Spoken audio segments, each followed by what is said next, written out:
মৃত্যুর সঙ্গে লড়াই করে অবশেষে হার মানলেন মাগুরার আসিয়া।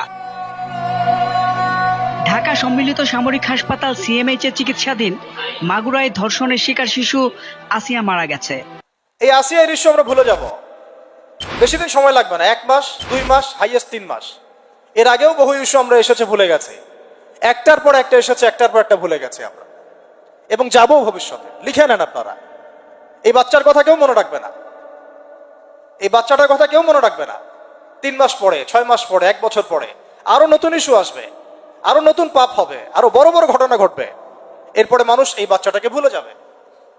এই বাচ্চাটা কি তার মৃত্যু যন্ত্রণা ভুলতে পারবে? তার সম্মানহানি ভুলতে পারবে? তার পিতামাতাকে ভুলতে পারবে?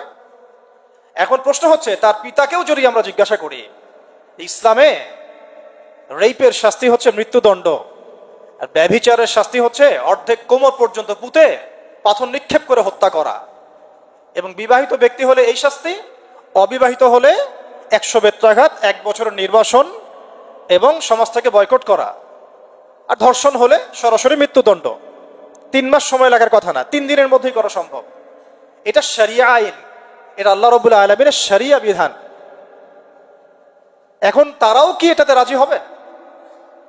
যারা শোক প্রকাশ করছেন তারা কি এই বিধানটা কার্যকর করতে রাজি হবেন? ধর্ষককে সবার সামনে প্রকাশ্যে মৃত্যুদণ্ড দেওয়া হোক, শরিয়া আইন কার্যকর করা হোক?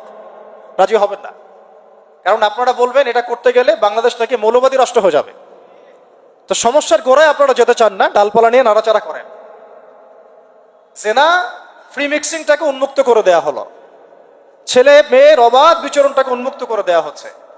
একটা চরম ক্ষুধার্ত মানুষদের সামনে যদি আপনি খাবারকে উন্মুক্ত করে রাখেন, এরপরে যদি কেউ জোর করে খাবার খেয়েও ফেলে, শুধু কি আপনি খাদকের দোষ দিবেন?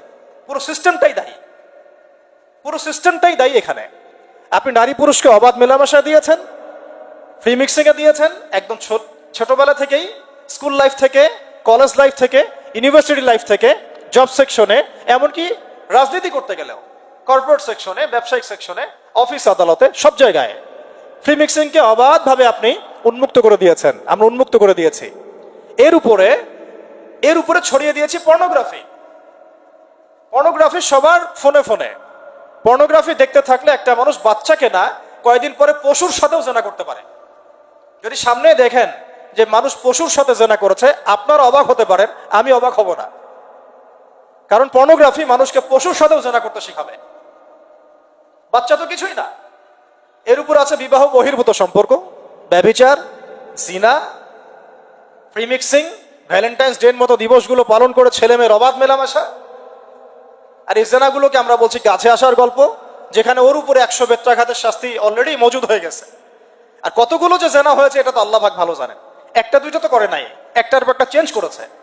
বিবাহিত ব্যক্তি পর্যন্ত অন্যের স্ত্রীর সাথে জেনা করেছে।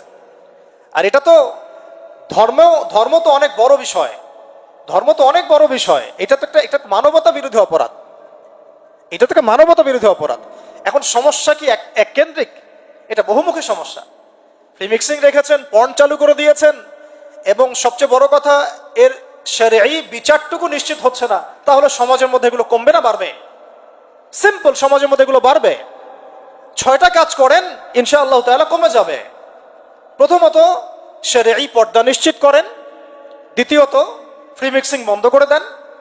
তৃতীয়ত, আপনারা জেনার শাস্তি চালু করেন। চতুর্থত, সমকামিতা বন্ধ করেন, সমকামিতা বন্ধ করেন, এলজিবিটি বন্ধ করেন। পঞ্চমত, ব্যভিচারের যে রজম শাস্তি চালু করেন, শরঈ বিধান চালু করেন, পর্ন সাইটগুলোকে বন্ধ করে দেন, এবং সমাজে তাকওয়া, নৈতিকতা শিক্ষাটাকে বাড়িয়ে দেন। দেখেন সমাজে জেনা কমে না বাড়ে।